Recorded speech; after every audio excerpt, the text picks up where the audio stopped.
Everyone sees success, the career, the title, the outcome. What they don't see is what happens when the path you committed your life to suddenly ends. Not gradually, not on your terms, just over. And in that moment, all the discipline, all the effort, all the sacrifice doesn't disappear, but it no longer has a place to go. That's where the real story begins. Welcome, or hopefully welcome back to The Reluctant Entrepreneur. On this show, we talk with entrepreneurs about the reality of building something from nothing. The successes, yes, but more importantly, the setbacks, the pivots, and the moments where things didn't go according to plan. Today's guest, Jack Oujo, has lived that reality at a very high level through a career that required complete reinvention. He spent 8 years as a professional baseball umpire, rising to AAA, one step away from the major leagues, and was even recognized as one of the top prospects in the minor leagues. And then it ended. No major league call-up, no gradual transition, just the reality that the path he had committed to was no longer there. What followed wasn't immediate success. It was starting over, rebuilding identity, and figuring out how to apply years of discipline and decision-making in an entirely new arena. That next arena was financial services. Starting with no built-in client base, no brand, and no safety net, Jack went on to build one of the nation's largest tax-focused wealth management firms, managing hundreds of millions in assets and earning recognition as one of the top advisors in the country. But what makes his story especially relevant isn't just the success, it's how he got there. Preparation, emotional control, making decisions under pressure, earning trust over time, not expecting it up front. The same skills required to call a game when everyone is watching and everyone has an opinion. He's also the author of the book Too Smart to Be an Umpire, which explores what happens when the original plan falls apart and what it really takes to rebuild something meaningful in its place. In the first part of our conversation, we'll talk about that transition, what it feels like when a career ends abruptly, and how to begin again when there's no clear path forward. In the second part, we'll shift into his work today.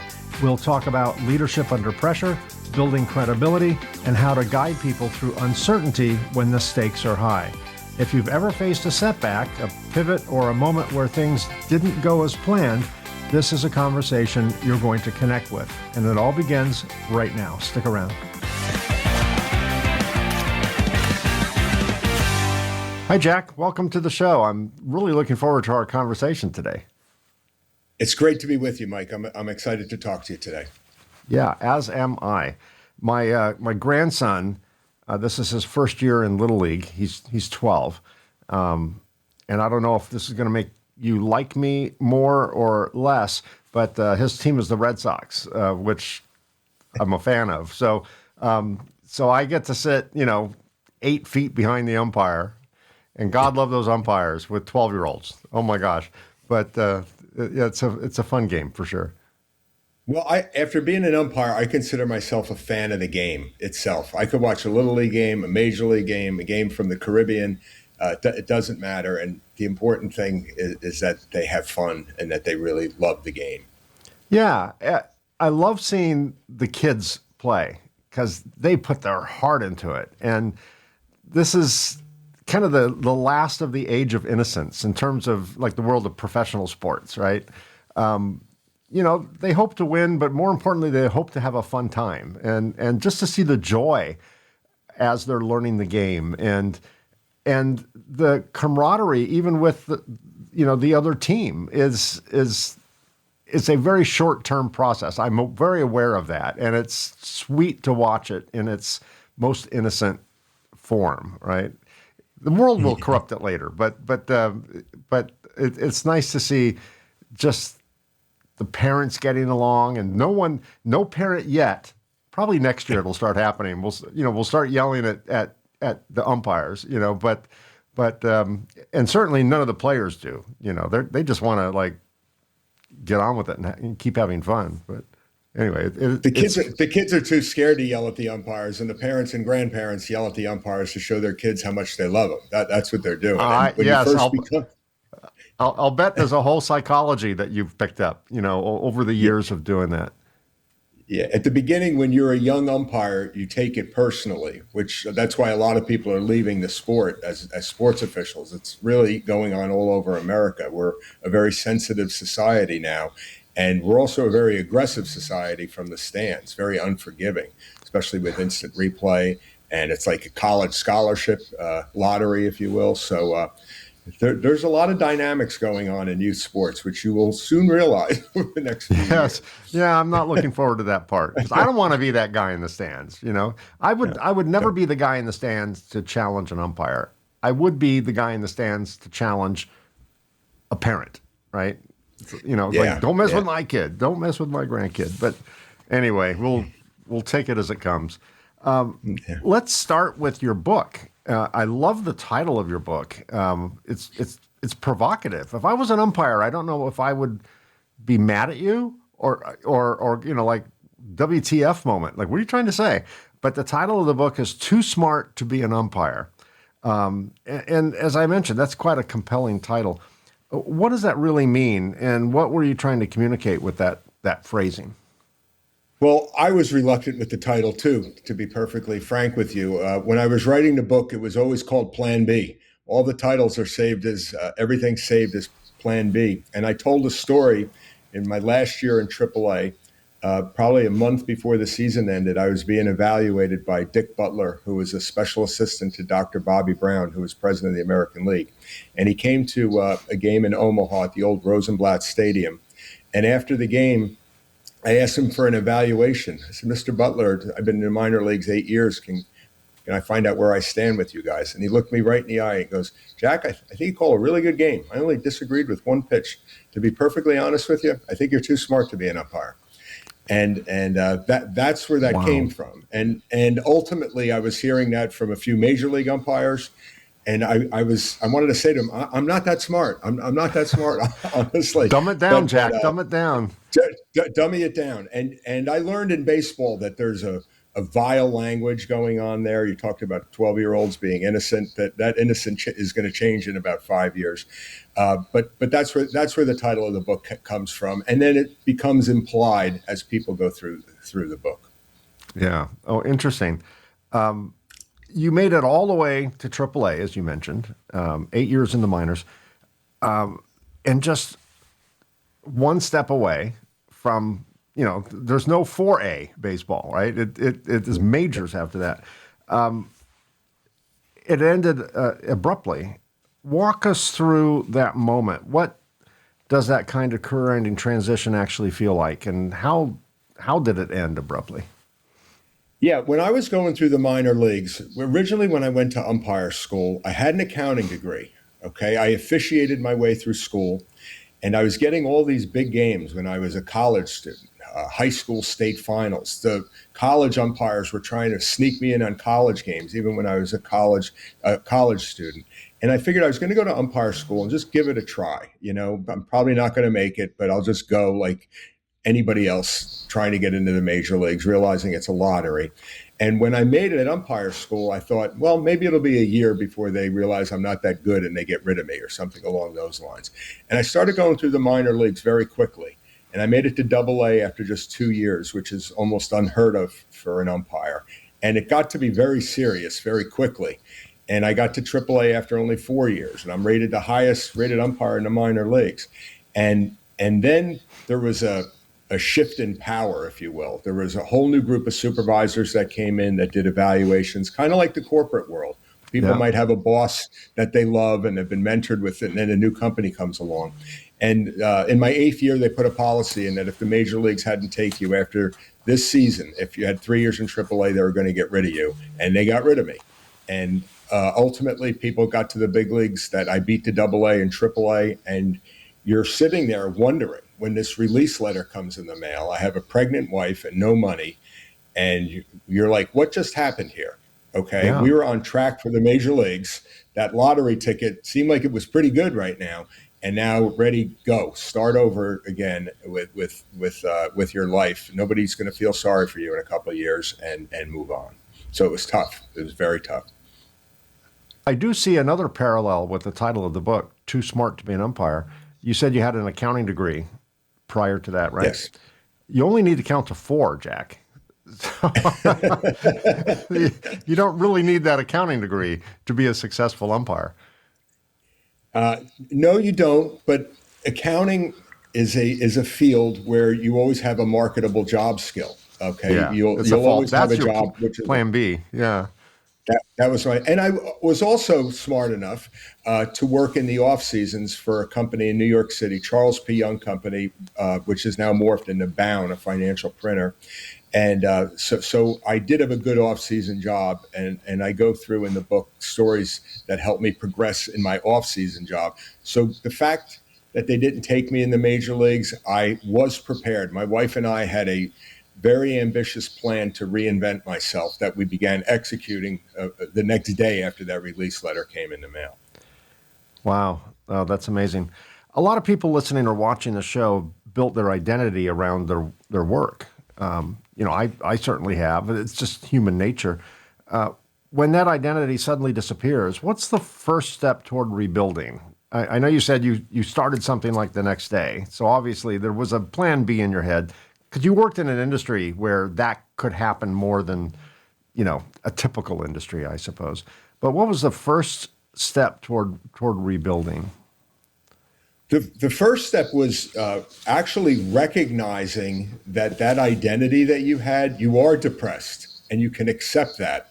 But Yeah. you have to be self-aware of the fact that you're depressed and try to challenge that into something beneficial. So what I tried to do is I realized I think a lot of people in sports feel an entitlement that once they get out of sports, they're going to go into the next part of their life very quickly. And I decided to go slowly. I was going to take my time and not try to start at the top. So what I did is I was fortunate. I was hired by Ernst & Young. EY is the brand now. They did the audit for Major League Baseball, so I think that helped me get hired by them. And I realized I'm working with a lot of people that are younger than me and overachievers, so I was humbled right there because I was always ahead of everybody else in baseball. So I just spent the next 4 years in school every single night, all the weekends, no personal activities except for my children. And in a 4 year period of time, I got my CPA, CFP, a master's degree in taxation, a securities license, and an insurance license. And I did not allow myself to watch any baseball because it hurt too much. It just was too painful. I was asked to work when the umpires went on strike 2 years after my release, where I aggressively said no to them. And I was having people ask me to officiate again. Absolutely not. And so I took the time and I did it the slow way. But once I got all these letters next to my name and I started the business, everything then all of a sudden took off.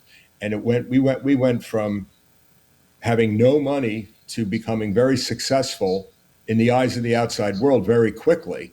But by like the 6th year out of baseball, I was already making more money than the highest paid umpire in the major leagues. But after the 4th year out of baseball, I wasn't making much more than a minor league umpire was. So there was a confluence of events that took place with this education, people realizing the story, and then wealthy people, because I had the knowledge, throwing their money at me. Because I think a lot of it with the baseball is the trust factor. People knew I was going to do the right thing no matter what. And the business just took off to my pleasant surprise, if you will. I'm like, what just happened here? Yeah, it's like getting fired from a job for 8 years and then picking up a winning lottery ticket on the way home. You know what I mean? It's something very strange, and it took me a while to get used to it, but I was happy about it for sure. Yeah, it's all perspective, really. Sometimes you have to kind of get some altitude and some distance to reanalyze it. So your story challenges the idea that hard work always leads to the outcome we expect. And I know in building my business, I was constantly frustrated because, it's like, that's not the playbook. I'm supposed to do this. This is supposed to happen. Come on, universe, don't let me down. How did you reconcile putting in everything and still not getting the result you were chasing? You mentioned depression. Obviously, that goes along with it. I'm sure there was great disappointment, but how did you, to the point where you didn't even like to watch baseball anymore, a game that I would assume loved. How did you get past that and reconcile that? A lot of it was from my time in baseball. I was dealing with very famous people, working with now very famous people. So I realized they're just like the rest of us, where they're godlike to most American sports fans. And I realized if I work, I felt like I was cheated out of a career in baseball. I did. And if I was right in that assumption, if I did the same type of work in another field, it should work out. Okay. And I'm not going to be discouraged by this. So I learned in baseball that these people are human beings just like the rest of us. I had weekly meetings with Hank Aaron when I was in the instructional league. I had dealings with Ted Williams when he was working with the Boston Red Sox after he retired. And I realized these people are just human beings like the rest of us. If I work smart at something, okay, maybe I'll be able to achieve. And one of the early, you might be getting this later, one of the early lessons I learned in business, where a lot of people I think make mistakes, is doing all the work by themselves and not realizing that they can leverage other human beings out there. So that's one thing I learned is to work smart. That's where you get the rewards versus working hard. Being on the other side of that story now, are you able to watch baseball again? Have you fallen back in love with the game, or is it still painful? Actually, I mentioned in Too Smart to Be an Umpire, about 5 years after my release, there was a guy that I was sharing an office with named Pete McGuigan that was leaving one day and had a uniform on. And I asked him if he was playing softball, and he told me he was part of an over 30 baseball league. And he asked me if I wanted to join. And I went, And I decided to join, and I ended up playing over 30 baseball for about 20 years, and I fell in love with the game again. And I started coaching kids. I coached a Little League state championship team where I received tremendous joy. I taught youth umpires. So I fell in love with the game after a 5-year hiatus. Yeah. Now that that's no longer a career path, I'm sure you can just better appreciate just the joy of baseball as opposed to climbing up the ladder, right? I mean, it's when you make something work, it's somehow less fun and less joy. You're exactly right. The problem with professional baseball when I was in it is in the minor leagues, at least back then, there were over 140 games a year, and we had no days off. There was also spring training, and I was assigned to a winter league 6 years. So it was like a job. I would call my wife Eileen and say, I'm leaving for work in an hour. Not I'm leaving for the game. I'm leaving for work. To me, It became a great job, a fun job, and a great experience. Sure. But because of the business side, it tarnished things. I absolutely love baseball. I love it, and I fell in love with the game again, and if you will. So it's all good. It's all good right now. Well, that's a good end of the story. Although we're not over with the story yet. Right. As a player again in your adult league, did you find yourself critical of umpires? Were you like their worst nightmare? Absolutely not. It was the total opposite because I realized honey is better than vinegar, if you will. And I was a catcher, so I enjoyed the banner with the home plate umpire. A lot of them knew my background, and they would ask me advice, umpire to umpire, which I would offer only when asked. I never got thrown out of a game, and I had great relationships with the umpires. Oh, that's good. That could go either way. You can imagine, right? You talk about reinvention without romanticizing it. What does reinvention actually look like in the real world from a day-to-day standpoint when you're starting over? If you want to do it the right way, you got to go slowly. You have to follow people that have been successful and ask questions. Seek them out. People are more than happy to help connect the dots for you. And that's what I was able to do. When I was in baseball in the Dominican Republic, I read Lee Iacocca's book, the former Chrysler chairman. And he said anybody that wants to be successful in business needs to get as much education as possible and then do something with it. Do something with it. So I didn't know that even wealth management was even a job when I started, to be perfectly frank with you. I wanted to get as many skills as possible and then do something smart with that. And once I had those skills, then I realized I could start a business. I did it with a partner because I had no money. Okay. My partner and I, who also had no money, by the way, we borrowed on credit cards to start our business. Okay. People might think you're nuts for doing that, but we did the math that if we could pick up one or two clients a month, we should be able to pay the credit cards off, which we did it in no time whatsoever. I think people need to use math and put a spreadsheet together, use some sort of program, and do a plan of attack with what they're trying to do with math that will change over time to see if they even want to undertake their activity. So I'm left brain oriented in that sense. I always had a written plan of what I wanted to do. The plan would change over the years, but then I used that same strategy in wealth management to tremendous success. I realize when it comes to money, when people worry about money, if they put pencil to paper and break things out, it'll make people more comfortable, if you will, genuinely comfortable.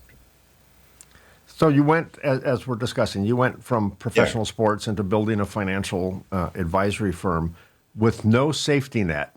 I'd say, bootstrap funded with Visa and MasterCard certainly qualifies as no safety net.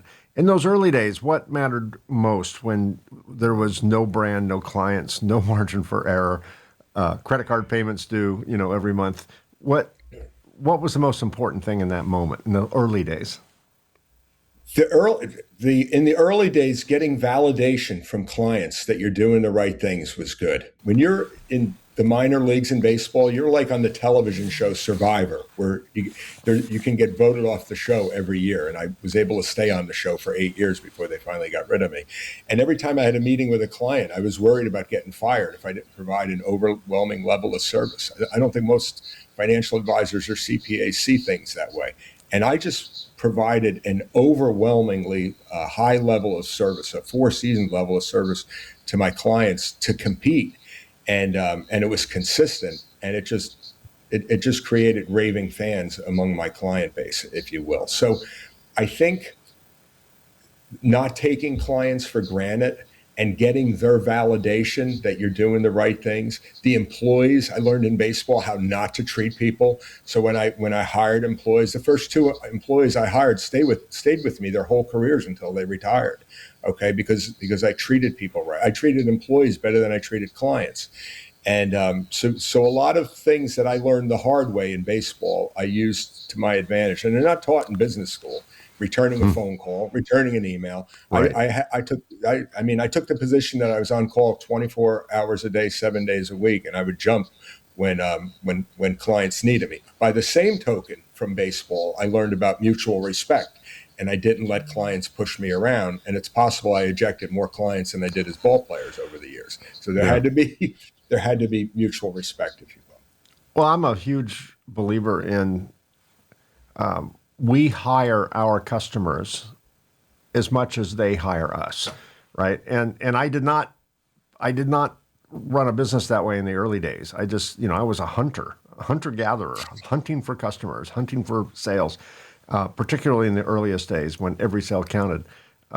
It wasn't till I learned more and got a little bit wiser that I realized that no, I gotta hunt for the right customer. It has to be a match. Otherwise, we were hiring toxic troll type customers in some cases anyway, and they just suck the life out of you, and it's not profitable. And I have to say, Jack, I love how your answer to that question took you back to baseball to frame the answer, because that falls perfectly into my next question. In umpiring, every call is immediate, visible, often challenged. How did that experience shape the way the way you make decisions in business today? Particularly those attributes of being an umpire and in general, the baseball experience. How much of that have you brought into your current line of thinking? Everything.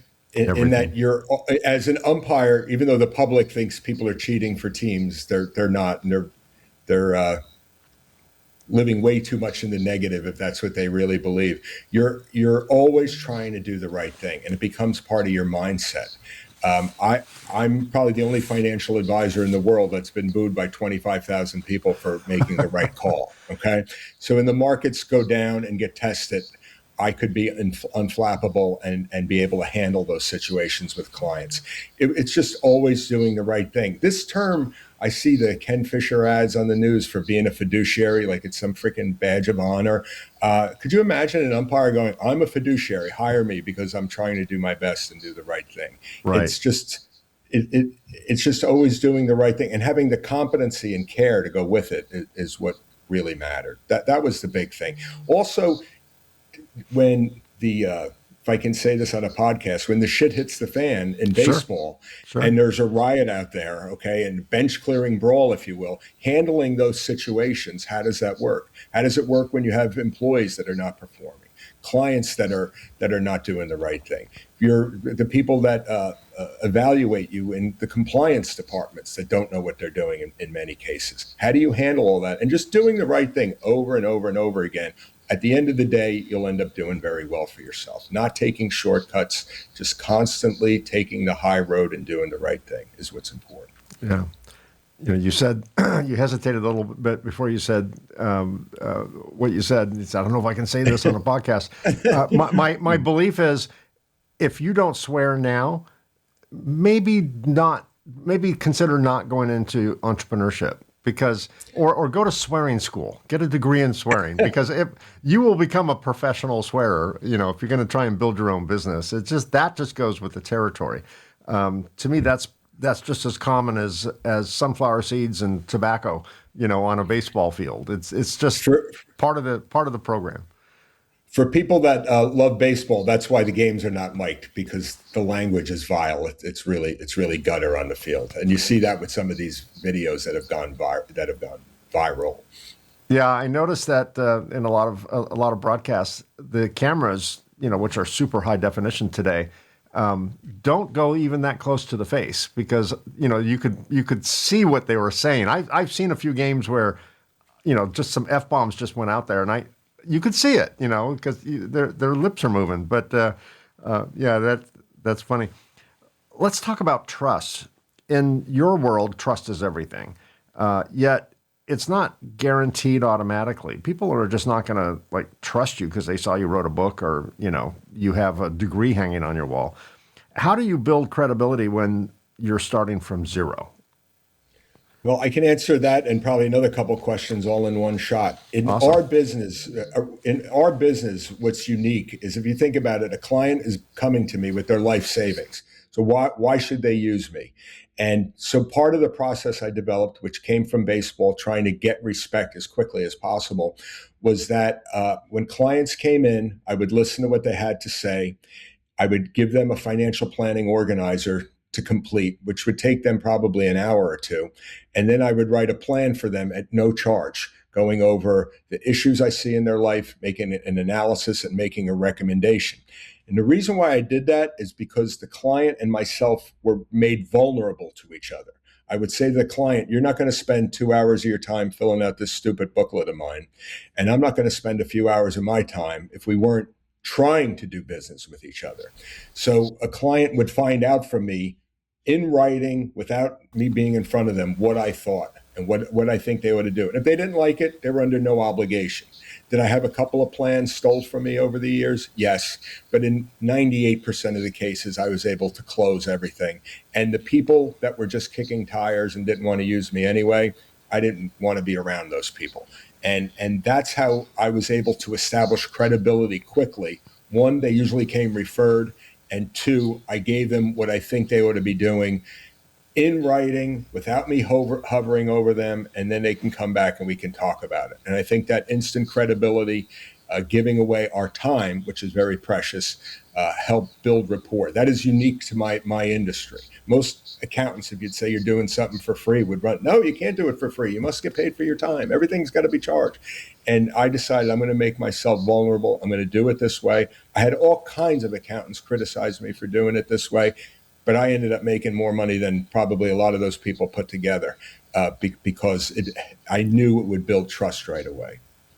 Yeah, that's a good answer. And then if I may, just real quick, I would say to the client, anything I'm saying to you right now, you're not going to know if this is good advice for 3, 5, 10, or 20 years.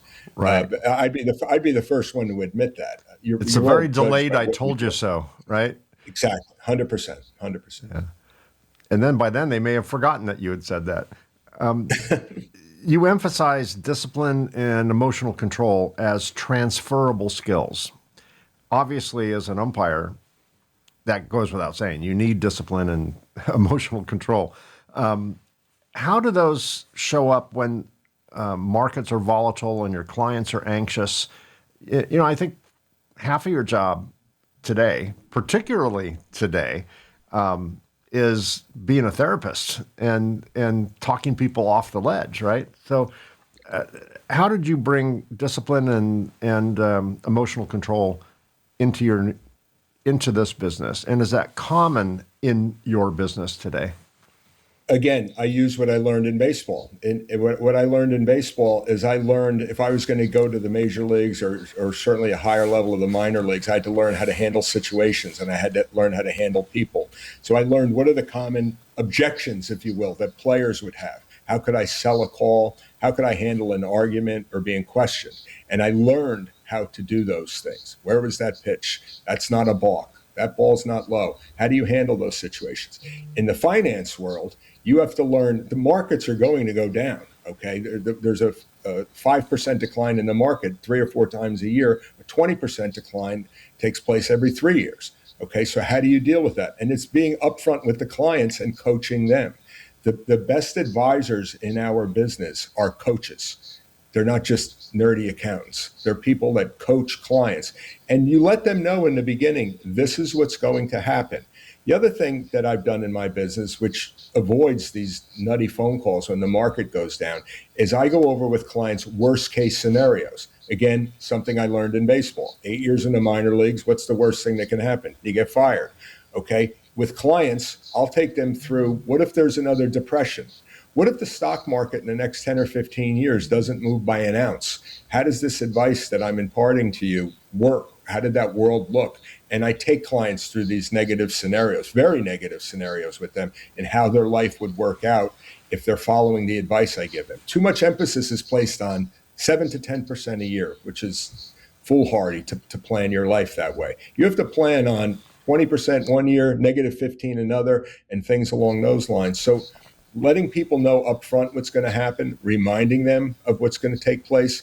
When those calls in the market happen, they're usually, I have to be frank with you, most calls, and I think a lot of advisors would agree with this, come from being on the opposite side of whatever political party is in power. So when President Obama was around, if people were watching Sean Hannity every night, they'd panic. Yeah. Right now, if you're watching Rachel Maddow every night, those people tend to call. So you have to be aware of that and just educate people accordingly. Okay. Yeah. It's not that they're see crazy. Swings in Republican and Democrat clients coming your way. It depends on who's in office, right? Yeah, that's interesting. Your philosophy of how you would advise clients is very similar to something I learned several years ago. And I would be guilty of making fear-based decisions, right? And I had to learn to take fear off the table and just figure out what's the right decision. And one of the things that helped me, that a mentor taught me, is, she would just say, Mike, what's the worst that can happen?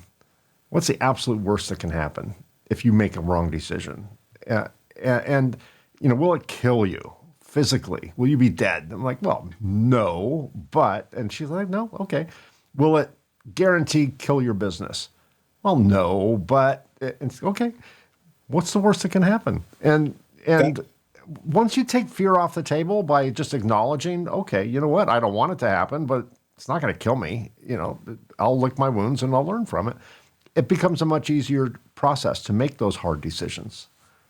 That mentor gave very good advice. I know in our business, I remember looking at cash flow projections for the next couple of years, and I would put in those projections a 30% decline in the stock market and 15% of the clients firing me.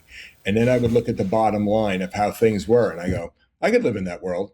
That's fine. If that happens, like, why am I looking at this stupid television worried about these red arrows? And then what I ultimately learned is that money moves during negative markets. My business grew by over 400% after the 2008 financial crisis because I had protected my clients against the downside. I almost embrace bear markets now because I know the business will grow. Even though you have a temporary drop in revenue, the business ultimately will grow. So Yeah. you have to look at it with from the left side of your brain, and also be optimistic that you'll be able to weather these things too. You write about long-term thinking, especially in an environment where short-term pressure is consistent, like now.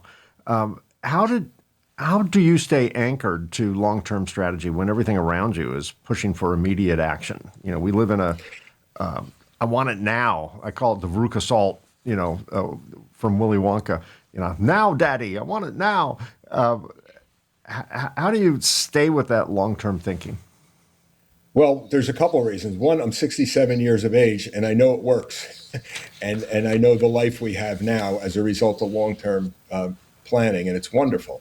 Also, the people that I've mentored in my business. I recently sold our business to a couple of our employees, and they've been with me. They're 35 years of age. One of them has been with me for 19 years, starting at age 16. And anybody that's come into our office, I've advised them to connect these dots, and this is the result at the end of the tunnel.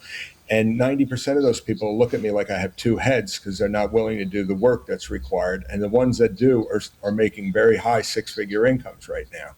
And so getting mentorship in a specific field from somebody that's been successful and asking them the question, can this be repeated?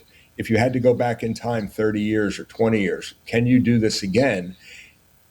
I believe in my business, certainly it can be done. It's more difficult because there's more government regulation. But if I was a younger person, I'd be embracing AI, to make sure I wouldn't lose my job as a result of AI, and be able to take advantage of it on a go forward basis. And our business has certainly done that. But I remember I have three children, and I remember bringing all three of them to my office on a Saturday morning. And I told them, take a look at the parking lot, you guys. And they go, well, it's empty. And I go, I know it's empty. And I go, in 5 or 10 years, you're going to be able to go to college without any student loans, because Daddy's sitting here on a Saturday morning doing this. You're going to find out if I'm an idiot or if I'm doing the right thing. The old line, there's no traffic on the extra mile, I believe is very, very true. Oh, I like that. I've never heard that phrase before. Yeah, that's a great phrase. Yeah. Looking back, what were some of the early mistakes, if any, that ended up shaping how you built your business and led your clients? We've talked about all the things you've learned from baseball from a positive standpoint. Right. Were there any negative lessons that actually helped you? There are a lot of negative things happened. Nothing that killed the business, but they could have if adjustments were not made. Number one was being reluctant to hire the first employee, because you find yourself starting to make money for the first time in your life, and then you soon realize there's not enough of you to go around. And that is the hardest decision for a small business, is to hire the first employee, because it's a massive cut in pay. And when I hired the first employee, I tried to hire somebody that complemented me rather than was the same as me, somebody that could do things that I hated to do and that they liked to do.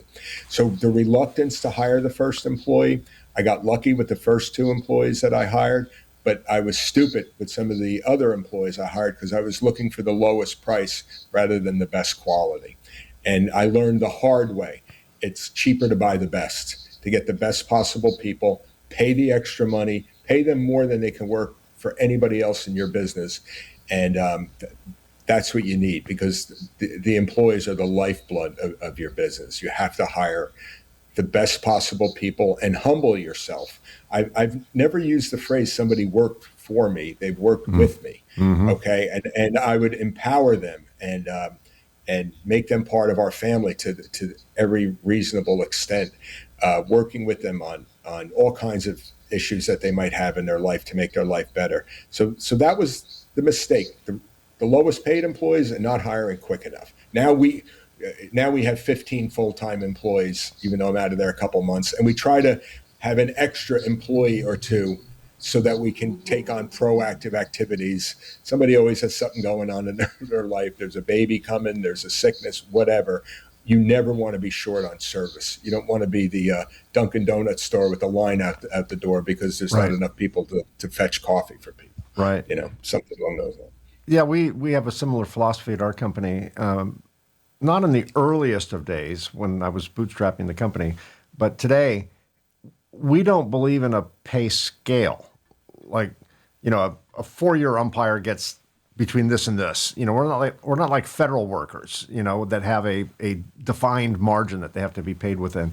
I'm a huge believer in we pay for value. We pay for ROI. If you came to me, say you're a welder, and we hire some welders, and the scale for a welder is $25 an hour. I don't know what it is, but say just $25 an hour. But you are the most badass welder on the planet, and you come up with ways.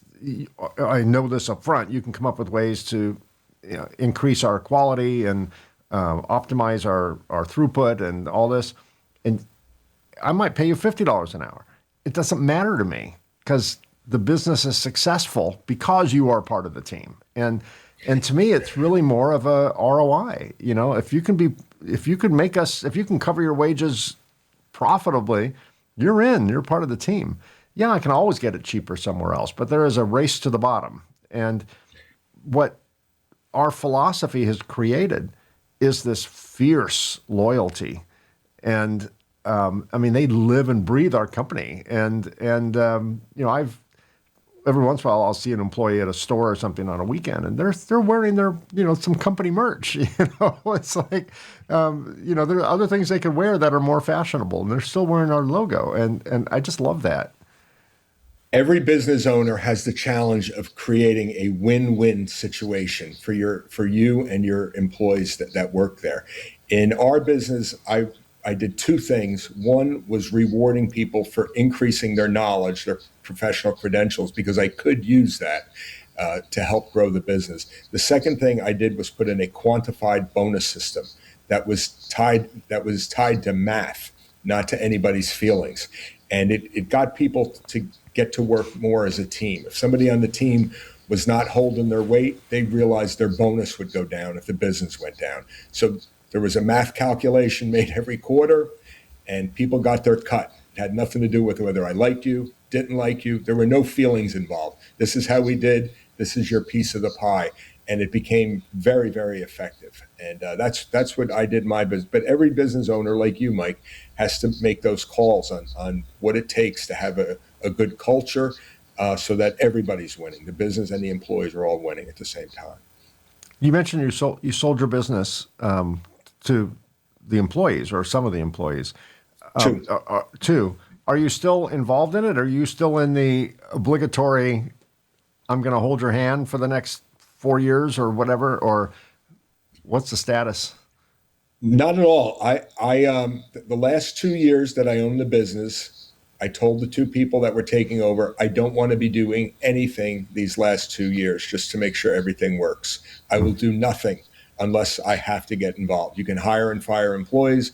You can run the business you want, but I know I still have control over everything. So let's see how that goes. And that's one of the reasons why I wrote the book. They were doing so good that I had a lot of time on my hands, and I started to write Too Smart to Be an Umpire. Now, the only time they usually call is if they're meeting with a client and they want to know something about them that they don't know because I have a background with them. They're doing amazingly well. And in a star-based business where people are hiring Oujo wealth strategies, thinking that Oujo is the star, if you will, creating these systems that have worked, that other people in our office can replicate it. That's been very rewarding for me. Clients have come back to me and they say, when I'm meeting with the people in your office, it sounds like I'm talking to you. I'm looking at them, but I hear your voice and what they're saying. So the coaching aspect is not just with clients. It's especially important with your employees, is training them to follow your vision of what you want for that business. And I think a lot of employers are not able to do that. When I see a bagel store closing for the week because they're gonna be on vacation, you're telling me nobody else can make those freaking bagels? Okay. If at the beginning I thought I was the only one capable of doing a tax return or putting an investment portfolio together. There's a lot of other capable people, but you have to create a certain service model and culture and be able to hand that off, in my view. What's next for Jack? I'm going to do what I advise my clients to do, and that is to take a year and just to try to soak things in. Our broker dealer has contacted me about helping other advisors. I would love to do that, but I don't want to be tied into a schedule. I had 0 grandchildren a year ago. Now I have 2.5 with a third one coming, and I'd like to spend time with them, and I'd like to travel more. My wife and I have just gone to Singapore, Vietnam, Australia, and New Zealand. So I don't want to be tied to a schedule. I realize our time on this earth is very limited. I want to focus on being in great physical condition and just giving back, whatever that is, whether it's in baseball or business. I just want to be able to give back to people. And the money has been amazing, so I don't care about that, but I just want to give something back. What that is right now, I do not know. That's great. My wife and I, you mentioned Australia, are leaving for Australia in 2 days. So, Oh, you'll love it. You'll love it. yeah, I've been there before on business a few times. This is the beginning of a cruise. It's an 18-day repositioning cruise. Eventually, we end up in Hawaii. So it's going to be a lot of fun. For someone watching or listening who feels like they're at an inflection point, maybe even facing failure, what would you want them to understand that you didn't understand at that time? When I wrote Too Smart to Be an Umpire, and I put this in the book, I go through all the valleys I was in while reinventing myself.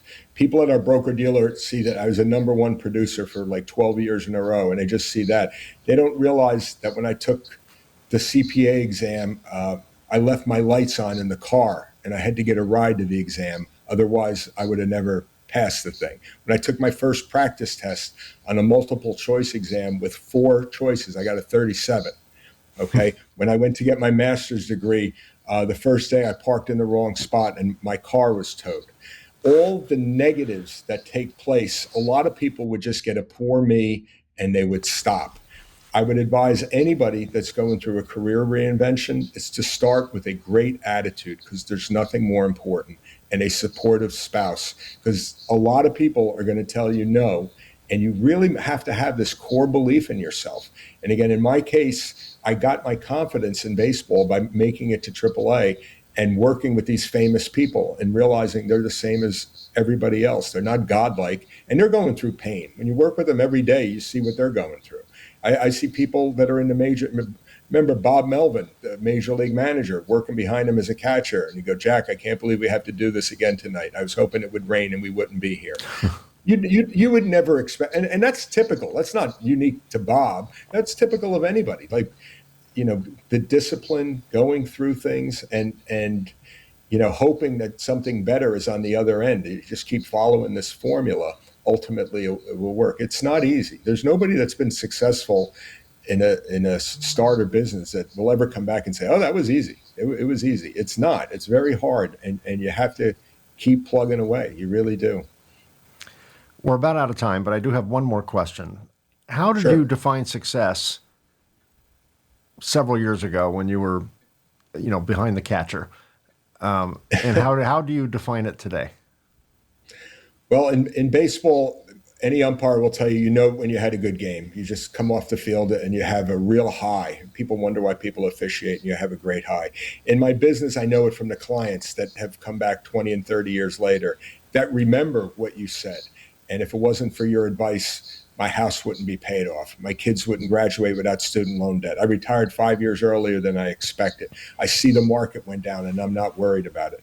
Validation from employees. You start a business and somebody works with you for 25 or 30 years and they're retired now, living a very good life. So you could see the fruits of your labor. But at the end of the day, I think it's your children, that you're having children that want to spend time with you as adults. Okay. That's what matters most to me. Well, that's a great answer. Jack Oujo, author, business entrepreneur, retired professional vacation goer, and lover of baseball once again. Thank you for being my guest today. This was a great conversation, and you are inspiring to go through that loss and then reinvention is quite a journey. And I think that there's 2 choices. One can be a victim for the rest of their life, legitimately so, or one can dust off the dirt and take the lessons from that experience and apply them to something new. And that's exactly the road that you took. And that in itself is inspiring. And the business gods were looking out after you because you had that accounting background before you ever stepped behind in a mask and threw people out. This was destiny for you, from my vantage point anyway. As someone who's known you for exactly 58 minutes or so, I would say that was meant to be, and you're doing exactly what you're supposed to do. And I love the fact that you brought your kids into your current definition of success and grandkids and all of that. So you'll be spending, like I am right now, you'll be spending time with your grandkids, watching those little league games and all of that. So watching the love of baseball blossom in their life. So I'm sure that will bring a lot of joy to you as well. For my audience who would like to get more information, particularly about Jack's book, if you are watching this on YouTube, look down here where it says see more, and there'll be a link to the Amazon pages that cover that book. I know it's available in a book format. I think it's also a Kindle format, if I recall right. And I know there's also an audiobook available on both Audible and Amazon. So that is something worth pursuing. So I will put links to how to get that book on the show notes right down here. If you're watching this on YouTube, if you're watching this on your favorite podcast app, go to your podcast app and the information will be there. Jack, thank you for spending all this time with me. You've been very generous with your time and your advice. I appreciate that, and continued success. Thank you, Mike. It's been a pleasure to be with you today. Thank you. And it sounds like I've completely destroyed your voice. So it's we know the interview's over because there's no voice left. So thanks for being here, Jack. Thank you, Mike. All right, here's a few final thoughts. What really stands out is the idea that effort and discipline don't guarantee a specific outcome, but they're never wasted. When one path closes, the same skills can be applied somewhere else, and over time, that's where they begin to compound. There's also an important point here about decision-making. Whether it's on the field or in business, there are moments when there is no perfect answer. You make the call, you stand by it, and you move forward. Now, that's a wrap. Thanks for being part of our Reluctant Entrepreneur family. We've been busy recording future episodes with fascinating guests, so be sure to subscribe to get notified when new episodes are released. If you're an entrepreneur or know someone who would make a great guest, obviously, we'd love to hear from you. Visit reluctantentrepreneur.podcast.com, where you can apply or recommend a guest or just learn more about the show. And a couple of shameless plugs. I've started a new series under the Reluctant Entrepreneur brand. The new series is called Reluctant Lessons, where businesses went wrong. On this series, we dig into high-profile business failures and what went wrong. So far, we've profiled Rubbermaid, Kodak, Blockbuster, BlackBerry, and DeLorean Motor Company, with many more to come. Check those and other episodes out on this channel. And if you're interested in my book, The Reluctant Entrepreneur, Anatomy of a Business Startup from Uncertainty to Unstoppable, it's available in paperback and Kindle on Amazon, and as an audiobook on both Audible and Amazon. And to everyone listening or watching, if you find yourself stepping into entrepreneurship, whether by choice or by circumstance, remember this: sometimes the path we never planned becomes the journey we were meant to take. Thanks so much for being here. I truly appreciate you. I'll see you again very soon.